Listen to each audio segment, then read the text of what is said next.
E puxada pela disparada dos preços dos combustíveis e também alimentos, o IPCA, que é considerado a inflação oficial do país, acelerou para 1,62%, 1,62% em março, hein? É a maior taxa para o período em 28 anos. Salve, galera! Adri falando por aqui. E eu tava pensando na última conversa que eu tive com o Mate sobre o pãozinho, sobre o café, sobre preços. Cheguei, o Mate tá aqui na área. E sabe, Adri, eu também fiquei bastante pensativa sobre aquela nossa conversa. Então, ó, galera que tá ouvindo a gente, já faça o convite. Se você ainda não ouviu o episódio anterior, corre pra lá. Porque a gente estava falando exatamente dessa questão de como os preços dos alimentos aumentaram muito nesses últimos meses e como isso tem relação com a guerra que está acontecendo lá entre a Rússia e a Ucrânia. A gente estava falando do pãozinho nosso de cada dia, né? Mas enfim, tá tudo ficando tão caro ultimamente. Ai, pior que é, Adri. Tá bem difícil essa situação.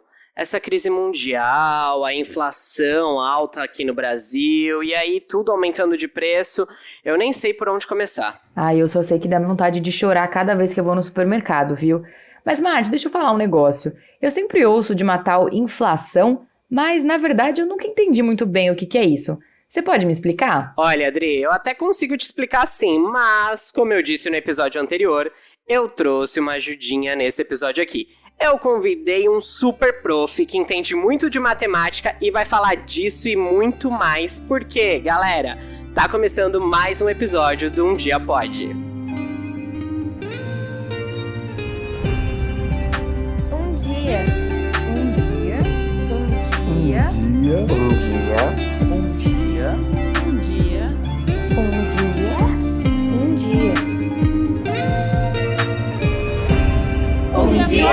Um dia. Mate, eu tô muito animada. Me conta mais quem é esse convidado que você vai apresentar pra gente. Bom, eu não vou contar não, eu vou fazer melhor. Deixa ele se apresentar. Seja muito bem-vindo a Um Dia Pode e fale mais de você, professor Fernando Barnabé. Olá, pessoal. É um prazer estar aqui com vocês, conversando um pouco sobre esse universo da educação financeira que eu gosto muito. E deixa eu me apresentar aí, né? Sou Fernando Barnabé, sou formado em matemática, né, em licenciatura em matemática e mestre em educação pela Universidade de São Paulo e já desbravei mundos e fundos aí em relação à educação matemática e gosto muito de podcast. Eu acho que é um meio de comunicação muito bacana aí para a gente poder soltar as ideias pelo mundo, né? Oba, então pode chegar, porque, Fernando, como eu sou prof de português, eu sei que por definição a inflação é o aumento dos preços de bens e serviços e isso implica nessa diminuição do poder de compra da moeda. E além disso, a inflação é a medida pelos índices de preço. Ou seja, nunca o Brasil teve tantos índices de preços como neste exato momento em que a gente se encontra. Mas e você, Adri? O que você entende por inflação? Olha, eu andei dando uma pesquisada e é a seguinte... Pelo que eu entendi, a inflação é o aumento dos preços no geral que acontece em um país, aumentando assim o custo de vida da população, ou seja, né, o quanto a população tem que gastar para manter o seu padrão de vida. Então tem a ver um pouco com a perda do valor da moeda também. Por exemplo, o salário mínimo, aquele que a gente recebe, né, minimamente pelo trabalho, ele precisou aumentar ao longo do tempo, porque os itens foram ficando cada vez mais e mais caros. É como a gente pensar que antes uma simples bala, que era 5 centavos, agora pode passar a custar 20 centavos. Sim, eu tô falando daquela mesma bala, daquele bombom nosso que a gente compra lá na padaria e que a gente está acostumado a comer lá na cantina da escola. Então, tudo passa pela inflação. Ótimo exemplo, Adri. Mas eu tava pensando aqui. Professor Fernando, quais são os motivos para o aumento dessa inflação num determinado período? Bom, vamos lá, Mate, para a gente entender um pouquinho mais disso. Existem várias questões que influenciam os preços, desde a oferta, a procura por determinados alimentos, tem também a questão de época de produção, né, e a região onde se produz esses alimentos. Então, por exemplo, produtos sazonais, né, que são aqueles produtos que são feitos em determinados... Tem períodos, né, de produção, como tomate, arroz, feijão. Dependendo de alguns fatores climáticos, isso pode acabar prejudicando essas safras, mas também tem o fato de que em determinados períodos eles não são tão produzidos. Isso prejudica a questão dos preços, né? Isso acaba atrapalhando um pouquinho mais isso. Mas tem também fatores internacionais nesse processo, né? Então, a gente falou aqui da guerra Rússia e Ucrânia, então tem outros fatores que acabam impactando. No Brasil, a gente tem um ponto que a gente precisa entender sempre, que é o fato da gente ser extremamente dependente do transporte rodoviário. Então, para poder escoar a produção, a gente acaba usando muito o transporte rodoviário. E aí qualquer movimentação no preço dos combustíveis, nos derivados de petróleo, ou até no etanol, né, nesse caso, eles acabam mexendo muito no preço dos produtos.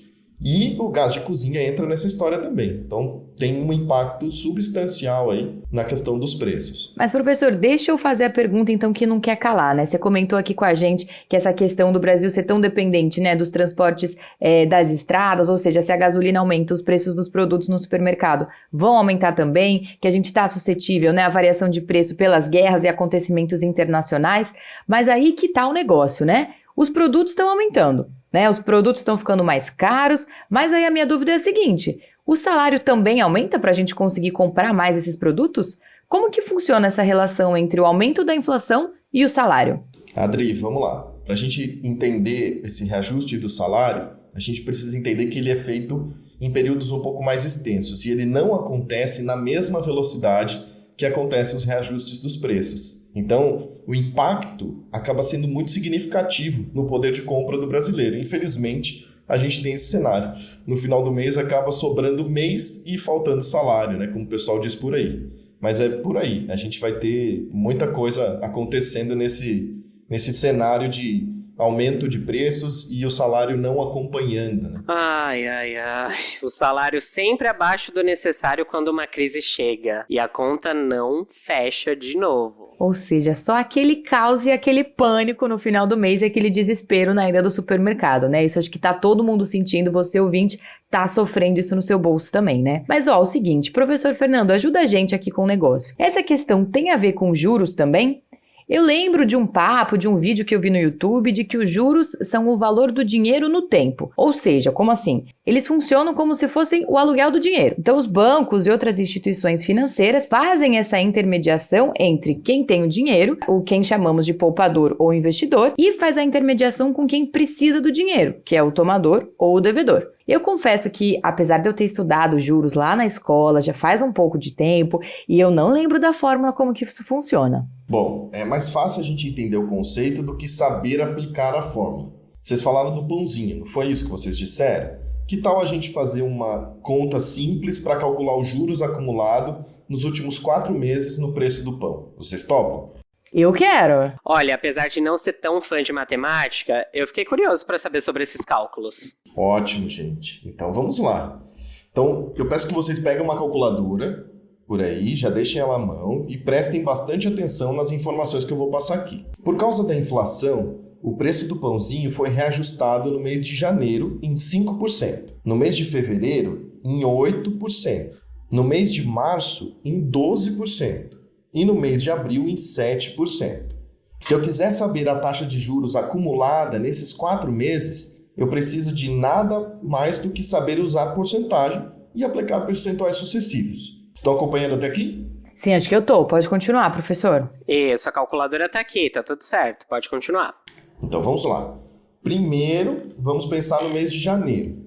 5% é igual a 0,05, certo? Então, aumentar 5% é o mesmo que adicionar 1 mais 0,05, ficando com 1,05, que multiplicaremos ao valor do pãozinho. No mês seguinte, em fevereiro, o reajuste foi de 8%, que pela mesma ideia nos leva a 1,08. Mas isso é sobre o 1,05. Então temos que fazer a multiplicação. 1,05 vezes 1,08, que vai dar 1,134. Faça na sua calculadora aí também.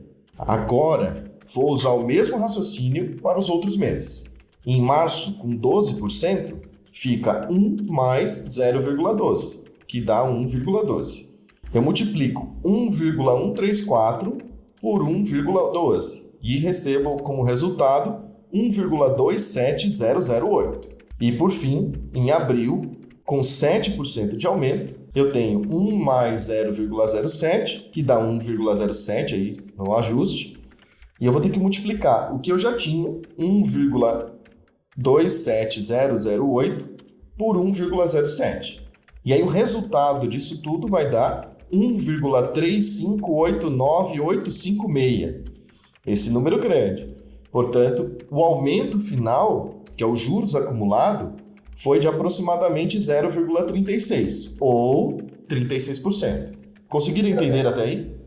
Fernando, eu acho que eu consegui entender sim. E para o pessoal que está ouvindo a gente, eu sugiro seguir a gente lá nas redes sociais, que a gente vai ter uma imagem para explicar melhor toda essa conta que o professor fez para a gente, para vocês conseguirem entender como foi feito esse cálculo.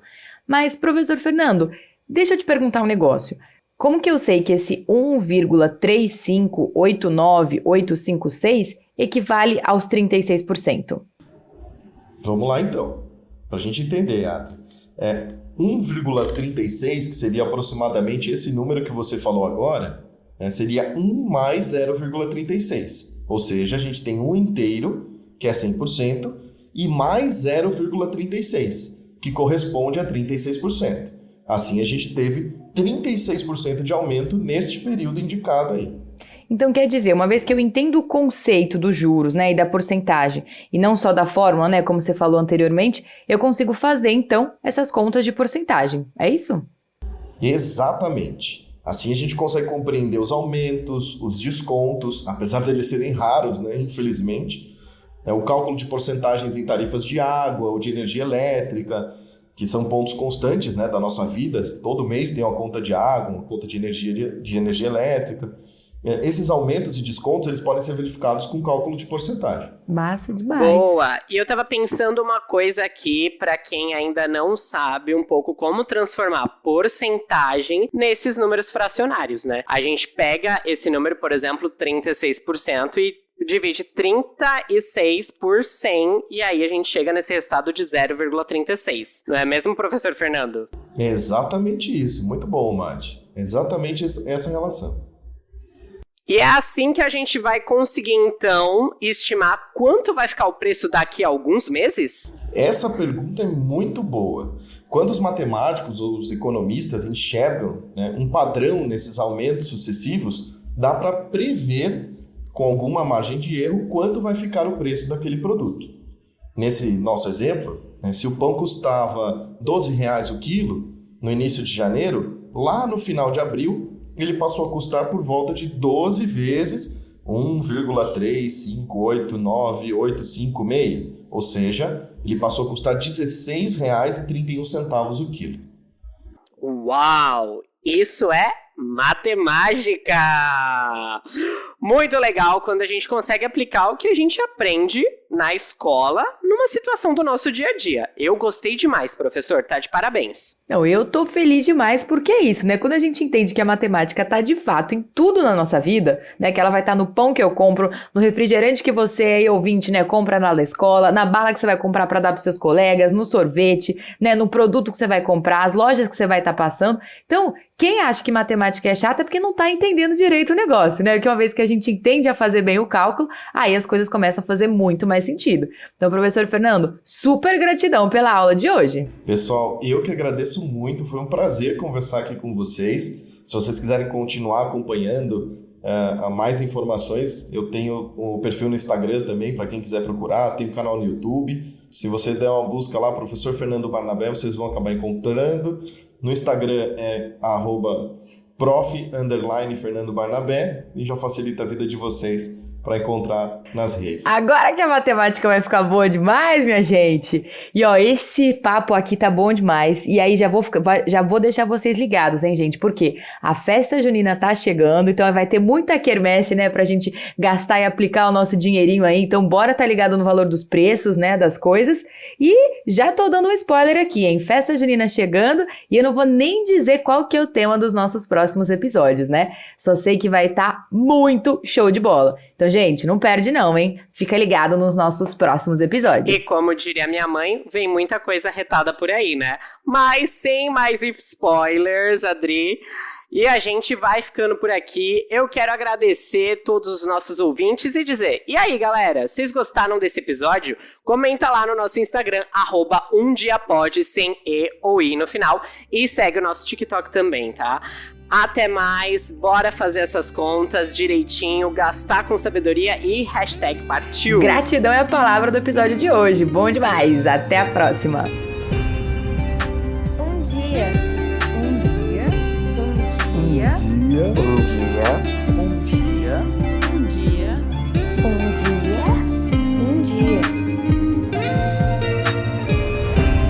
Um dia pode.